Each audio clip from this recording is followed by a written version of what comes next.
Hi guys, Assalamualaikum and welcome again sa Summer TV. So ang pag-uusapan natin ngayon ay kung paano natin i-reset yung password natin sa ating BPI account online. So for example guys, nakalimutan natin yung password natin. So kinakailangan natin siyang i-reset para ma-open natin yung ating BPI account online, okay? So first i-open natin itong BPI application. So ito yung bagong BPI application guys. Okay, so ayan, magla-login tayo. Okay.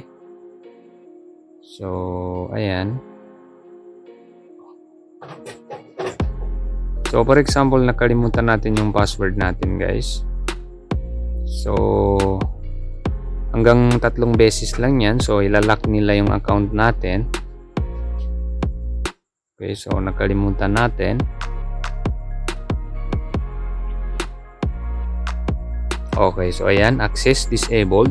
So as you can see, naka-disable kasi nakalimutan natin yung password natin. So paano ba natin siya i-reset yung ating password? So madali lang guys. Pindutin natin itong reset password. Okay, so take me there.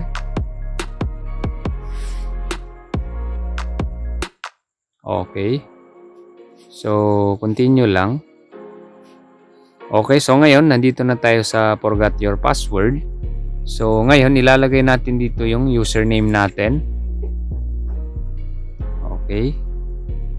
So ayan, then what type of product do you have with us? Okay, so kung anong product ba? So debit card. Okay. So ayan.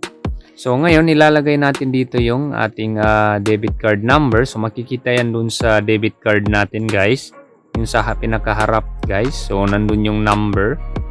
Okay, and then yung birth date natin. Okay, so iba-blurred lang natin guys for security purposes. Okay. So, ayan.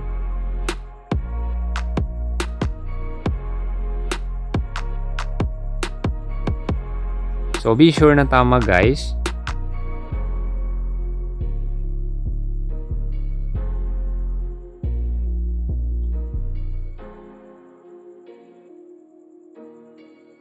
Ayan.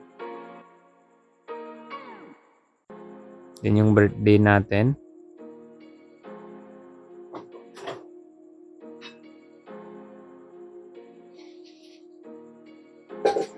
Okay. So pag tama na siya guys, ang gagawin natin, continue lang. Okay, so ayan, create a new password. So, ibig sabihin yan guys, tama yung binigay natin na debit card number. Okay, so ngayon ilalagay natin yung bagong password natin. So, after that guys, continue lang. Okay, so ngayon, may sisend na OTP or one-time PIN dun sa registered number natin. So, yes lang tayo. Then, wait lang natin.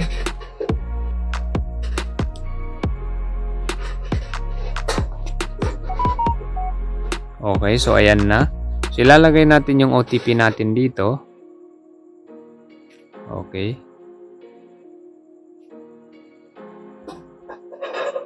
Okay, so ayan. Then go lang tayo. Okay, so one time PIN successful. So success, your password has been reset. So naka-reset na daw yung ating password guys. So ngayon, susubukan natin siyang i-login. Okay, so ayan. Okay. So login. Okay, so continue lang. Okay, so wait lang natin guys. I-tap lang natin ito para dun sa ating mobile key. Okay, so ayan. So it was me. Confirm login.